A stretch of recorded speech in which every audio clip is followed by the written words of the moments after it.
to bite and shake the boat. Magdalene frantically searched for something else to use as a weapon. She remembered that she had a can of bear spray on board, but she wasn't sure if it would be enough to scare off a 15-foot predator. She quickly grabbed it and aimed it at the shark's face and sprayed, hoping to repel it with a strong scent. To her relief, the spray seemed to do the trick. The shark suddenly released the boat and swam away, disappearing into the darkness. Magdalene sat there for a few minutes, catching her breath and waiting to make sure the shark wasn't coming back. Magdalene breathed a sigh of relief as the shark swam away, but her relief was short-lived. Magdalene thought she was safe, but she was wrong. The shark had disappeared into the darkness, but it had not given up. It circled the boat and came back for a second attack. The shark reappeared, its massive jaws closing in on her arm. Magdalene screamed in terror as the shark clamped down on her arm, dragging her into the water. Pain shot through her body as the shark shook her violently, trying to tear her arm off. Magdalene's mind raced with fear and panic as she desperately fought back, hitting the shark with everything she could find. But the shark was too strong, and Magdalene's efforts seemed to only anger it more.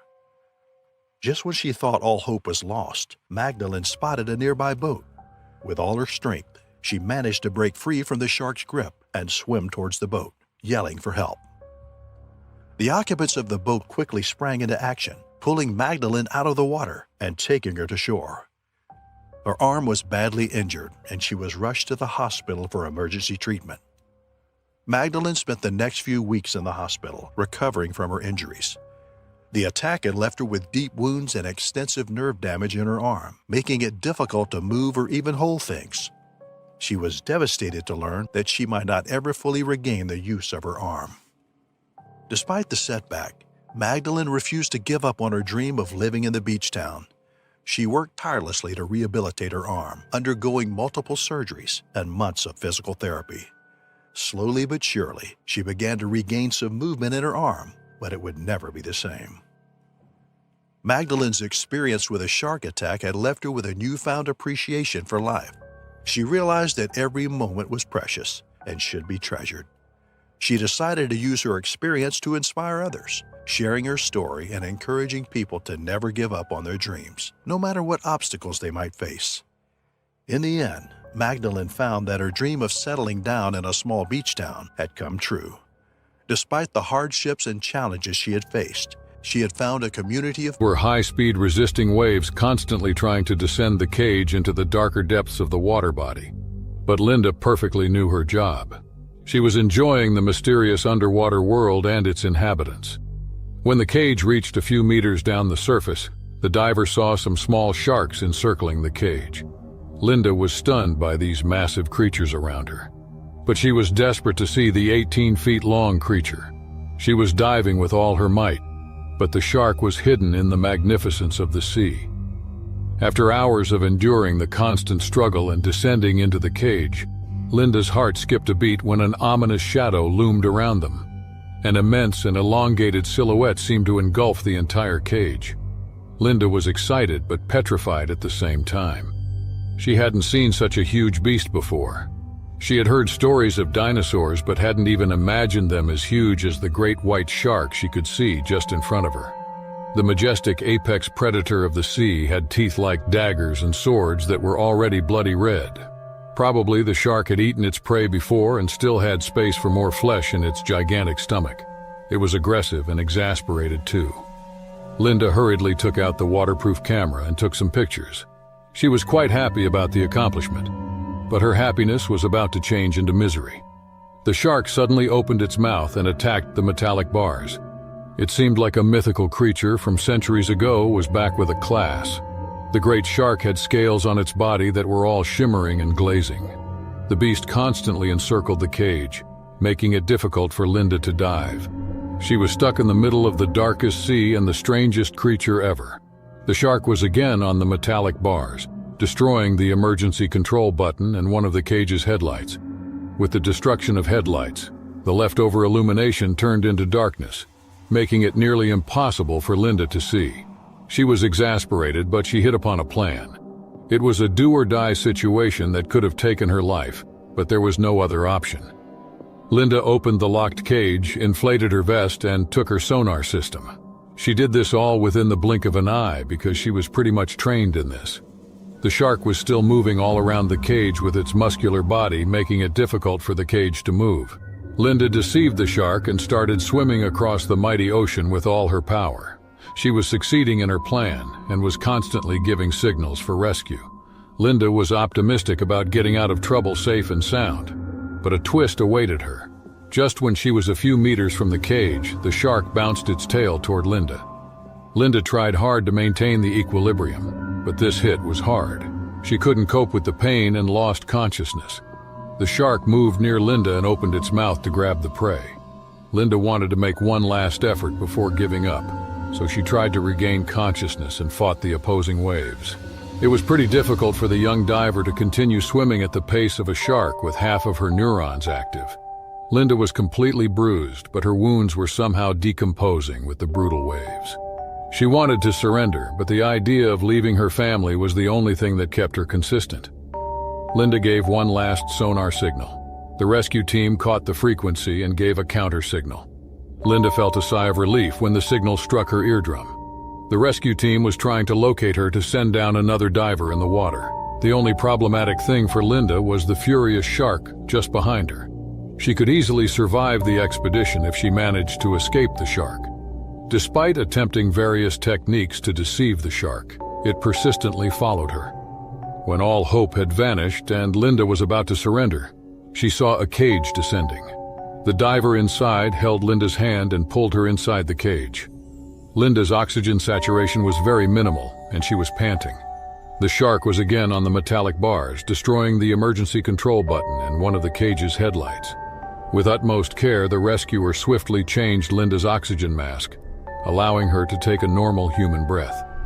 As they ascended toward the surface, Linda felt a tinge of sadness. Knowing she had lost her camera in the water, the golden rays painted the sky with hues of pink and orange, creating a breathtaking scene that mirrored the paradise they were about to experience. William, the eager explorer, wasted no time and ran towards the water, followed closely by Thomas, the family's loyal servant. Trial Bay's allure was undeniable, with its turquoise waters gently kissing the shoreline. The rhythmic sound of waves crashing against the rocks added to the tranquil atmosphere, making it a haven for anyone seeking solace in the embrace of nature. Unaware of the potential dangers lurking beneath the surface, William splashed in the water enthusiastically, laughing as he played with the waves. His parents delightedly watched, cherishing these precious moments with their beloved son. Little did they know that a predator lurked in the shadows, waiting for the perfect opportunity to strike. As the sun dipped lower, casting long shadows on the beach, the shark sensed an opportunity for a surprise attack. Suddenly, with lightning speed, the massive shark burst out of its cold black eyes locking onto him. It swam towards Thomas relentlessly, sensing a new challenge in this unexpected defender. As the shark closed in on Thomas, he grabbed a piece of driftwood floating nearby and brandished it like a spear, trying to fend off the predator. He thrust it towards the shark, attempting to push it away and protect himself and William. The undeterred shark circled around Thomas, its powerful tail propelling it forward with astonishing speed. Thomas yelled and splashed furiously, doing everything in his power to keep the shark at bay. He knew that any moment of distraction could mean death for both him and the young boy he was trying to save. In a moment of respite, as the shark momentarily released its grip on William, Thomas seized the opportunity and grabbed the boy's hands. Summoning all his strength, he pulled William away from the predator, dragging him back to the safety of the shore. The two fought against the strong current, with Thomas swimming against the odds to bring William to safety. Onlookers on the beach watched in horror as the shark turned and started to chase the two up the river. Thomas picked up William and carried him, running through the shallows, frantically trying to escape the relentless predator. Adrenaline pumped through their veins as they reached the shore in time, and Thomas laid the injured boy on the sand. People on the beach rushed to their aid, grabbing clothing and making makeshift tourniquets to stop the bleeding from William's wounds.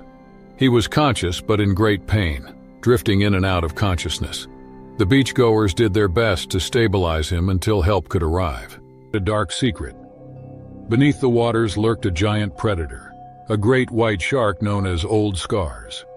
This infamous creature had been sighted in the area several times, but the locals had always managed to avoid serious encounters. As the Harris family settled into their beachfront rental, they felt a sense of blissful relaxation. Mark was eager to hit the waves, and Emma and Jack couldn't wait to build sandcastles and play in the shallows. Sarah, however, couldn't shake off a feeling of unease.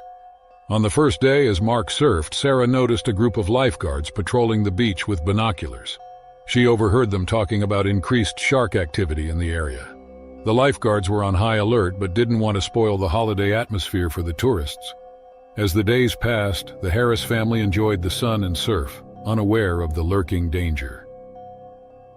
One sunny morning, while Mark was catching waves and Emma and Jack played on the shore, Sarah noticed a shadowy figure moving in the waters not far from where her husband surfed. Fear gripped her heart as she realized it was Old Scars. Sarah ran towards the lifeguard station and frantically pointed at the water, warning them about the shark. The lifeguards immediately sounded the alarm, signaling everyone to evacuate the water. Panic spread across the beach as people rushed to safety. Mark, unaware of the danger, was still riding the waves. The lifeguards raced to their boats, hoping to divert the shark from the beach. They knew the waters well and planned to drive it toward a less populated area. But before they could reach Mark, it was too late. As Mark paddled back to shore, relief washed over him. He had no idea that danger was lurking just below the surface. Suddenly, he felt a powerful force yank him underwater, and before he could react, the jaws of the massive great white shark clamped down on his leg. The pain was excruciating, and he screamed for help, desperately struggling to break free. Sarah and the kids watched in horror from the shore, their hearts pounding in their chests. They could see Mark thrashing in the water, but he was no match for the relentless strength of the predator. Fear gripped them as they realized the danger he was in. The lifeguards, alerted by Sarah's frantic cries, sprang into action. They reached Mark's location within seconds and found a bloody scene. The shark dragged him underwater, leaving only traces of his board. Determined to save him, they immediately initiated a search and rescue operation, but the chances of finding Mark alive were slim. The water churned with chaos as the lifeguards dove beneath the surface, scanning the depths for any sign of Mark. Time was running out, and every second felt like an eternity. The waves crashed around them, adding to the sense of urgency. Minutes felt like hours as they combed through the water, their eyes darting in every direction. Finally, one of the lifeguards spotted something, a glimmer of hope. He saw a faint shadow moving among the rocks, and he swam toward it with a burst of adrenaline. They found Mark hidden in the shadows, still fighting for his life. The shark had released him momentarily, but the battle was far from over. His leg was mangled, and blood clouded the water around him. The lifeguards pulled him to the surface, and with all their strength, they managed to get him onto the rescue board. Mark's face was pale and his eyes were filled with pain, but he refused to give up. The lifeguards paddled back to shore as fast as they could, knowing that every second counted. On the shore, Sarah and the kids waited anxiously, their hearts heavy with dread. They saw the lifeguards approaching with Mark on the board, and relief washed over them. But their relief turned to fear once more as they saw the enormity of Mark's injuries. The shark had torn through his leg, leaving a gaping wound that oozed with blood. The lifeguards were disoriented and confused. The shark was probably searching for food and mistook Johannes's leg for prey. The experts worked tirelessly to share their findings with the public and educate people about the importance of shark conservation. They urged people to respect the ocean and its inhabitants and to take precautions when swimming or fishing in shark-infested waters. The attack took place near Seal Island, a well-known location for great white sharks. The island was home to a large colony of seals, which attracted the sharks to the area. Despite the potential danger, many fishermen and tourists still venture out into the waters. This wild, majestic creature, and was admired across the globe for her expedition. She was a lady to be remembered forever, at least amongst the research community. The ocean was a vast expanse of magnificence as far as the human eye could see. The great Atlantic appeared peaceful, and there were no signs of a whole wonder world waiting inside. Mr. John Smith was ready to go on his routine cage diving expedition. He was on a mission to observe the number of white sharks in the middle of the Atlantic. It was the last day of his mission, and he had almost determined an average of the apex predator ruling the ocean with an iron grip. George Brown accompanied John on this fabulous expedition. He was also an eager soul known for his daring exploits and fearlessness. Both of them dived down into the waters on the 27th of June 2009. They were doing their job, observing the great white sharks in their habitat. Everything was going smoothly, and they explored the water frequented by great white sharks.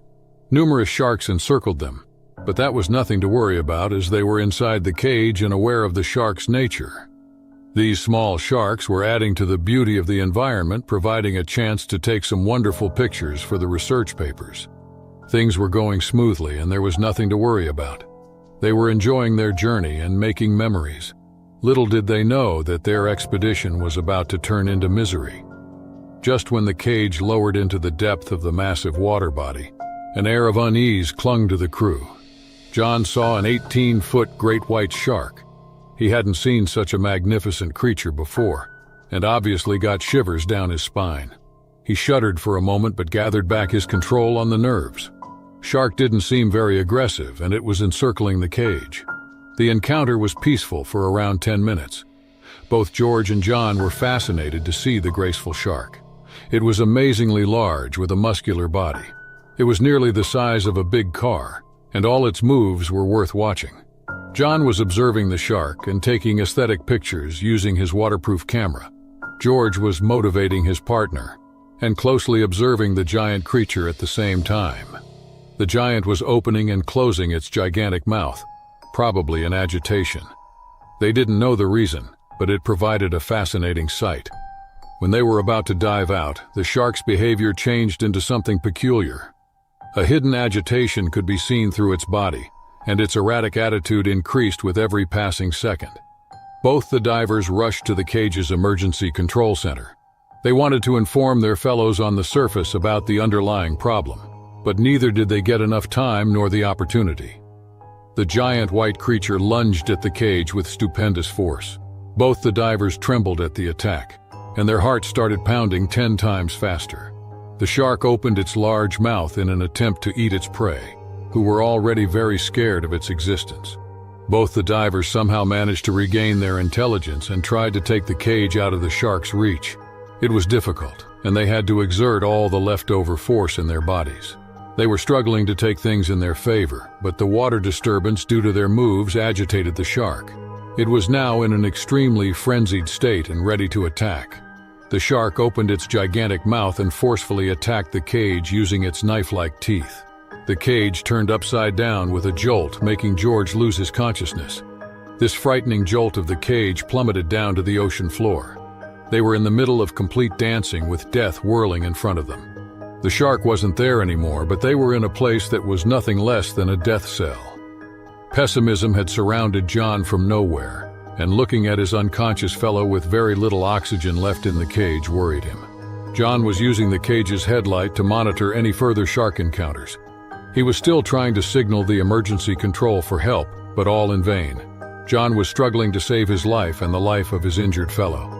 George was vomiting water even in an unconscious state, and the blood dripping through his body was nearly invisible in the water. John mustered up his courage and used his training techniques to save his life. He grabbed the buoyant vest and inflated it. The cage stopped descending, but the problem wasn't over yet, as the two divers were still trapped inside the metallic cage. As John continued struggling, he suddenly heard a sonar signal. His exasperation changed into a ray of hope. He hand-signaled the sonar to make the rescue team aware of human existence. Darkness started to fade when John felt the cage ascending upwards. He was applying all his force and diving techniques to support their ascent. John used his feet to prevent the cage from getting stuck in bushes and rocks. He was gasping, but his morale was high, and he couldn't afford another shackle to their way. After 2 hours of constant struggle and facing never-ending atrocities, John felt a reflected beam of the sun on his frozen body. They were on the surface of the water, strategies and insights. He learned the art of resilience and how to navigate underwater challenges. Beyond being a research expedition, it became a valuable learning experience for all research analysts. Down, thinking he was just nervous about being out in the ocean. Suddenly, Charlie let out a loud bark and jumped off the board. diving into the water. The family was startled, but assumed he was just chasing after a fish or a bird. However, they soon realized that something was very wrong. As Charlie swam back towards them, they saw a large shadow moving beneath the water. They realized with horror that it was a shark, and it was headed straight towards them. The family froze, unsure of what to do. Suddenly, the paddleboard shook, and Mr. Thompson felt a jolt beneath him.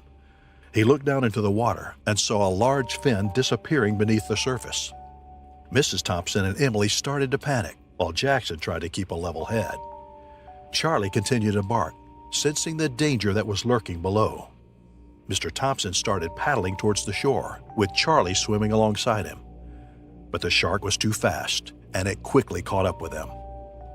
The family was terrified, but Charlie was brave. He swam between the shark and the family, barking and growling loudly. The shark hesitated for a moment, confused by the dog's aggression. Charlie didn't back down, however. He continued to bark and growl, determined to protect his family. The shark circled around the family, trying to find a way to attack, but Charlie kept swimming back and forth, keeping himself between the shark and the family. The family was able to reach the shore thanks to Charlie's bravery.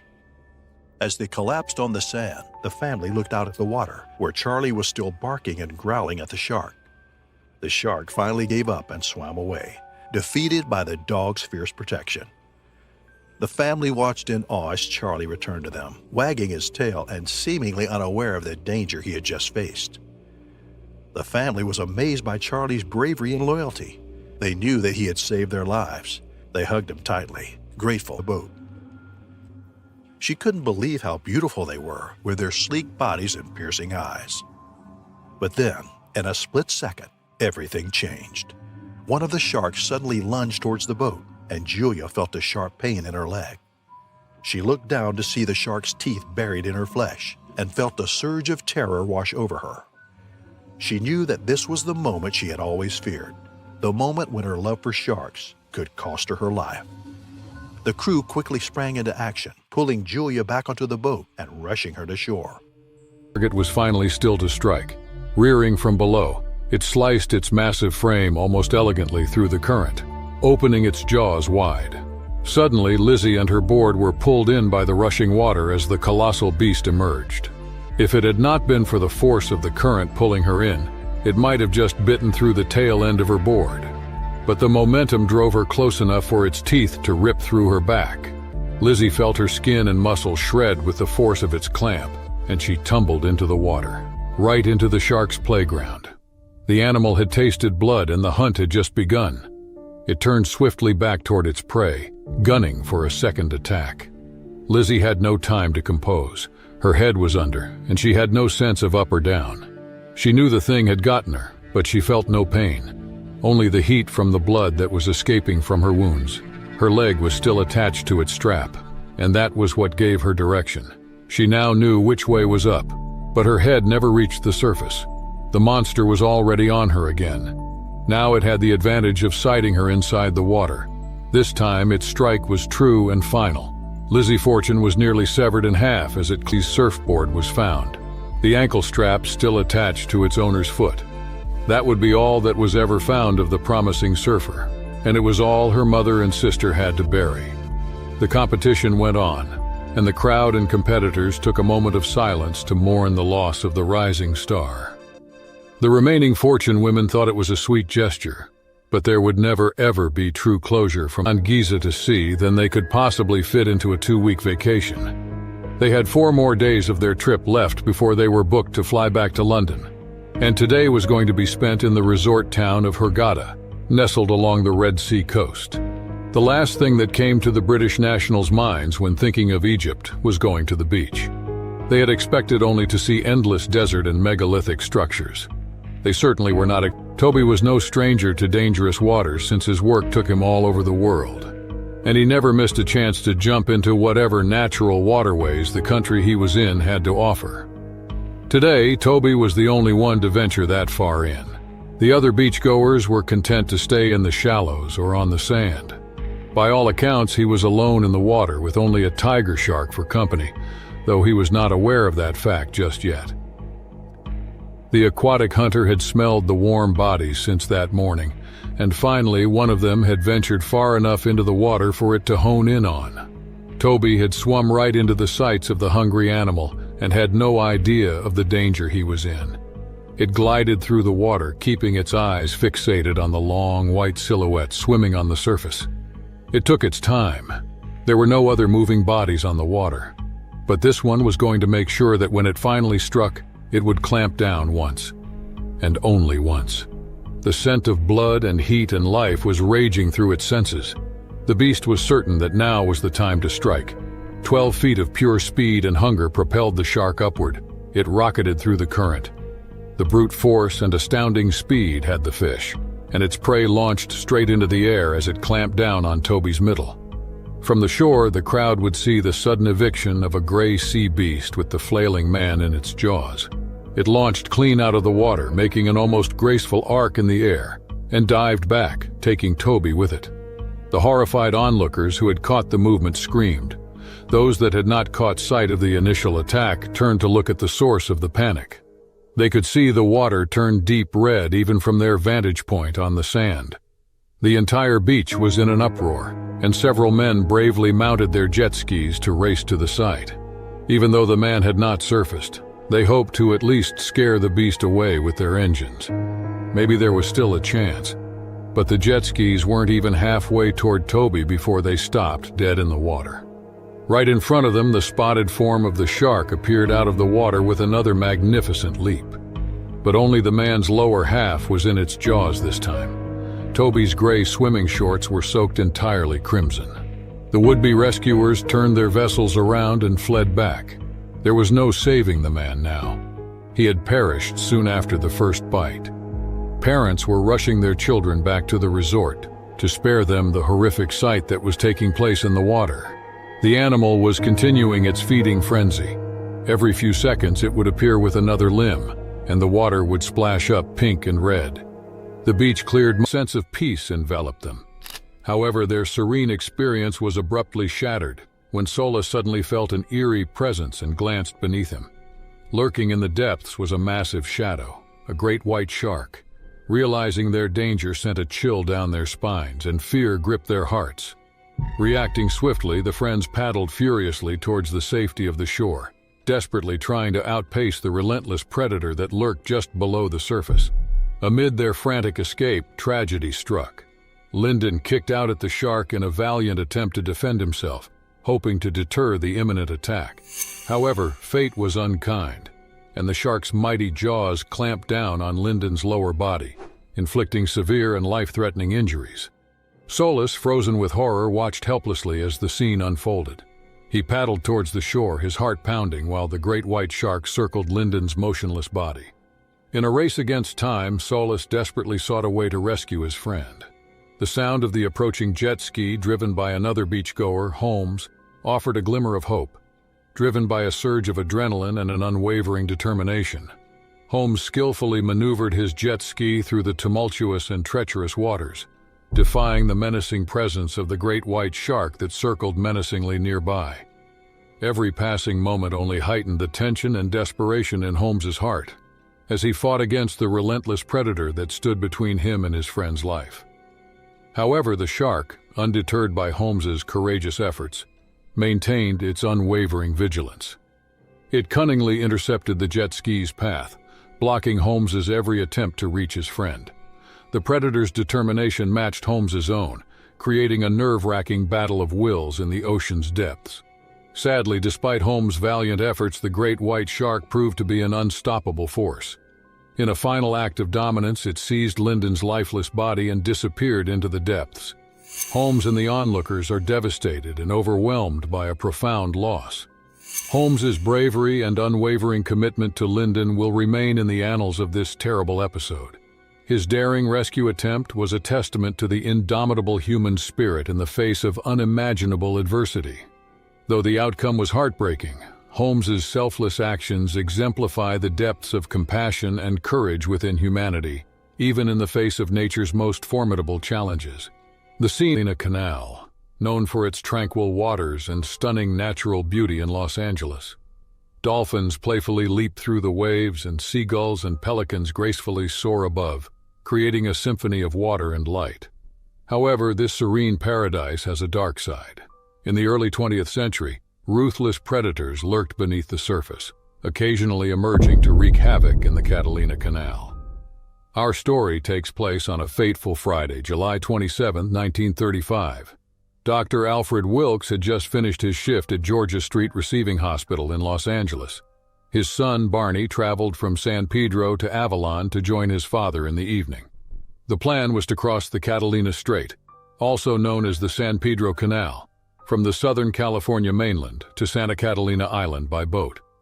As the sun dipped below the horizon, the father and son set off, casting away the ropes that secured their boat to the pier. The engines sputtered to life.